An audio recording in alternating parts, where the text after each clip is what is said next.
Fala aí, galera. Chegou ao final o Super Bowl. Isso pode falar, né?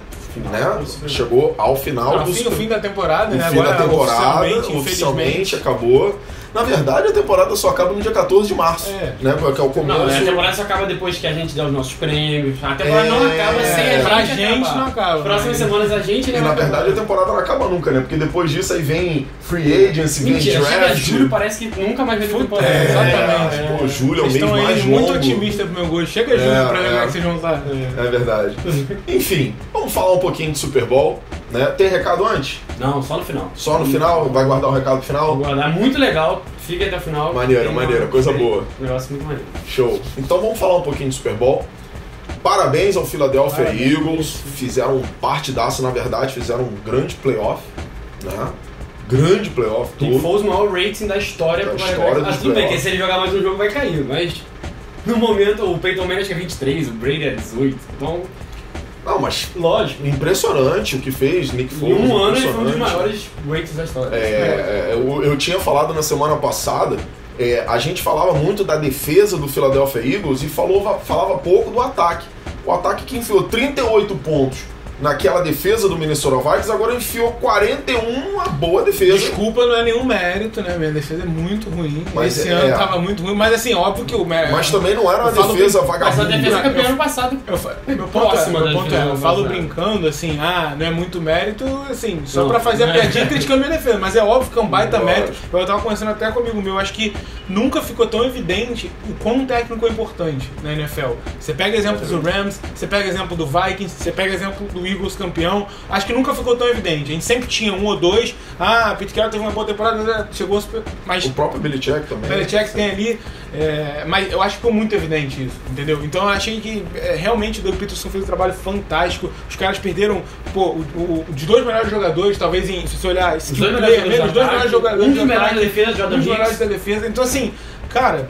Darren Sproles, que ninguém lembra, mas ele machucou com essa temporada. E assim, principalmente eu falei os dois melhores de ataque, incluindo o QB do time. E mesmo assim ele fez um QB MVP. Você me desculpa, mas ele fez um QB que é mediano pra ruim. Ele não é bom jogar muito bem. Ser MVP do Super Bowl, então não tem o que fazer. Realmente tem que tirar o chapéu. Não é de respeito. Tô pegando o histórico dele. O que eu achei mais incrível do Peterson foi como ele foi agressivo o tempo todo. Ousado. Ele é agressivo, então ele foi e assim...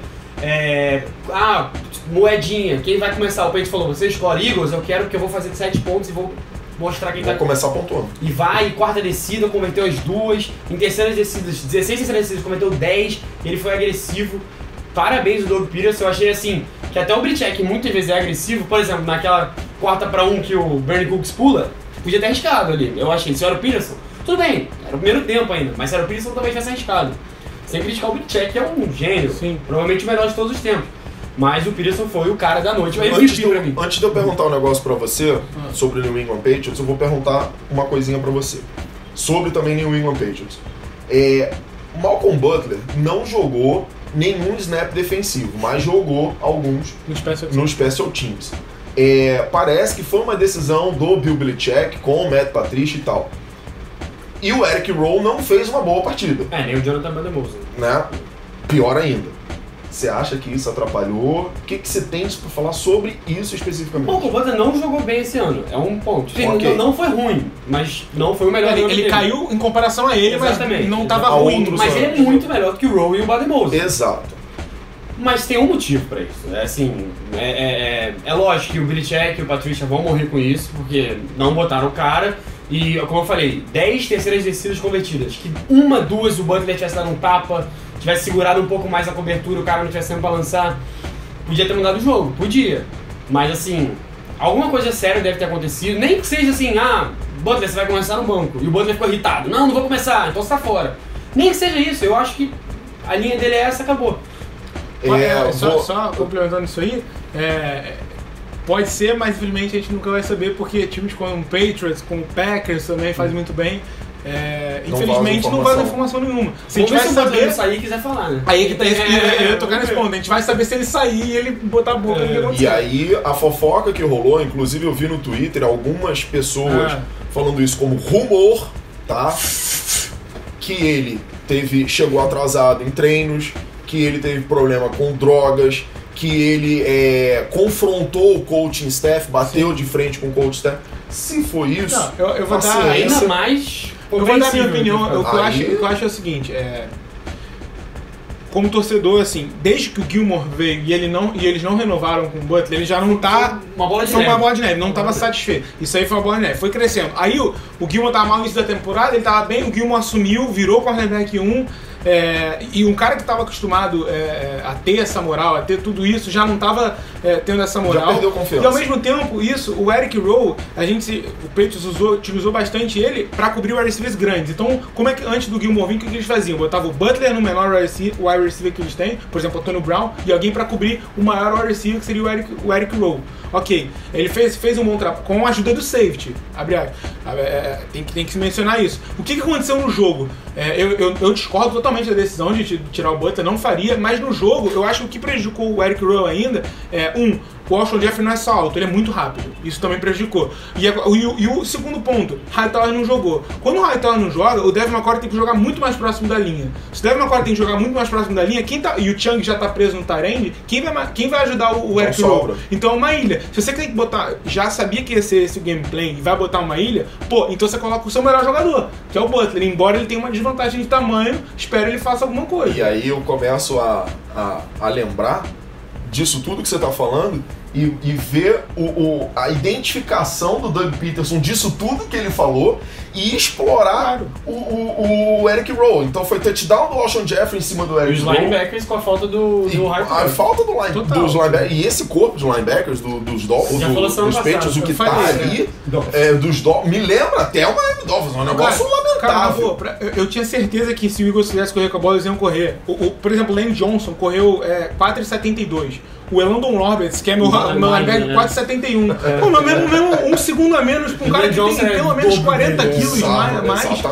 É óbvio que não ia conseguir cobrir esse sideline. Aí o Harris, que veio pra ser um linebacker de velocidade, não jogou e já era lento. Então assim, se mostrou lento. É óbvio que Philadelphia e fez um gameplay, mais uma vez demonstrando excelente gameplay do eu acho que o que a gente tá esquecendo, e eu acho que assim, todo mundo bate nessa tecla que hoje na NFL. Se você não consegue pressionar o quarterback, você pode ser a melhor secundária do mundo.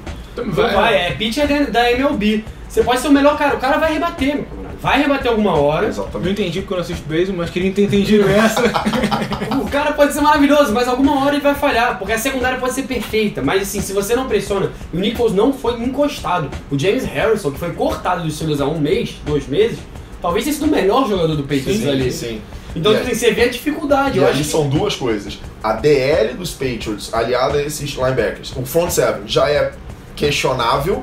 E quando tivemos as eleições dos melhores do ano, a linha ofensiva do Philadelphia Eagles foi eleita a melhor linha ofensiva do ano. Não só isso, ela realmente foi a melhor linha ofensiva em números e até o Josh Ross estava falando, né? Poxa, que bom no Twitter, que bom que assim, a melhor linha ofensiva rendeu o título do Super Bowl. Eu fico feliz com isso, como relação da posição. E foi impressionante ver durante essa partida o tempo todo o Jason Kelce, o Lane Johnson, todo mundo chegando no segundo nível. Fácil. Na maior tranquilidade. O Jason Kelce faz um bloqueio como se ele abre 2 braços. Nossa. Cara, o Jason Kelce nesses reach blocks são bloqueios de alcance. Impressionante. É porque às vezes as pessoas falam, nossa, os testes do combine não servem pra nada. Então vamos analisar. Jason Kelce fez o 20-yard shuttle, é o segundo melhor desde 2006. Aí você vê o que ele fez. Porra, todo bloqueio de alcance que não conseguiria chegar. Impressionante. Não vale nada, é só o quarterback correndo lento. Você não vale nada, pô. Mas tem fundamento, o pessoal não... Se é um DE ou é ágil que consegue fazer... Tem fundamento, cara. Deixa eu tentar não esquecer de um assunto importante aqui. O Eagles a gente tá elogiando pra caramba o tempo inteiro. Não tem o que falar. Ganhou com todos os méritos. Eu tenho uma crítica a fazer só. Mas já tá entendido disso. Mas eu quero... até contra o meu lado torcedor, mas eu não fico aqui como torcedor na maioria das vezes, algumas vezes sim. Mas aí eu queria falar sobre um cidadão, cara com 40 anos de idade, ele me lança para um Super Bowl para 500 e tantas jardas. 505 jardas. 505, 28 500, de 48. E 3 touchdowns e nenhuma interceptação. Rapidinho, isso aí, se você soubesse isso aí ontem, em quem você botava o seu dinheiro? Eu ia botar no peito de qualquer jeito. Mas isso é bizarro, né, cara? Mas isso é bizarro. Foi o maior número pra um cara que perdeu na história da NFL. Isso é bizarro. Isso é um negócio bizarro. Apesar de tudo isso que a gente falou, ele conseguiu tudo isso. Apesar disso tudo. Jogando 26 minutos. Agora, eu vou falar um negócio que eu comentei durante a transmissão do jogo. Eu fiz a transmissão do jogo como comentarista lá na Rádio Esporte Metropolitano. Obrigado pra galera lá, já fiz até um jabazinho pra eles. E eu falei isso. Não adianta ter Deus dentro de campo com uma defesa daquela. Quase adianta.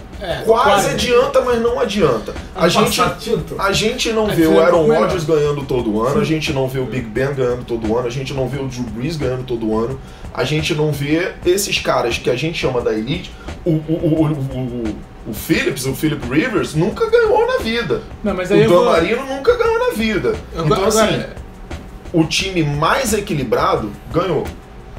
Era o time mais equilibrado. Não, agora eu vou falar que eu concordo, isso aí é sem dúvida, mas um ponto até que eu vou, aí já puxo pra ti que eu queria fazer por favor, quem tava assistindo o jogo ontem e já vem um histórico do Tom Brady de vitórias no último quarto, vai falar que quando o Eagles, com o Doug Peterson, deu a bola com 2 minutos e 28 segundos, dois timeouts, ninguém achou que podia virar. Então assim, se vira, iam criticar muito o Doug Peterson, ele podia estragar. Eles fizeram chute, ele pegou a bola de novo, o Burkhead fez a cagada lá atrás. 50 segundos. Ele ainda conseguiu lançar Hail Mary sem tempo. Parece chefão que sem cortar a cabeça toda hora. Não, então, isso é surreal. E aí o ponto iam criticar muito o Doug Peterson. Essa é a minha única crítica a ele no último jogo. Eu falei na hora, eu acho. Cara, se eu tô jogando Madden, eu pego aqueles lentes Zach Ertz, converto o first down e jogo no chão. A bola que ele joga no pra fora da zone, corre ali, meu filho. Entendeu? Aí eu acho que você tem que ser agressivo, mas eu acho que tem que ser inteligente também. Exatamente. É difícil criticar um cara que fez o que ele fez. Mas assim, o ponto se você cai e entrega a bola com 1 minuto, é só essa minha crítica. Porque apesar de...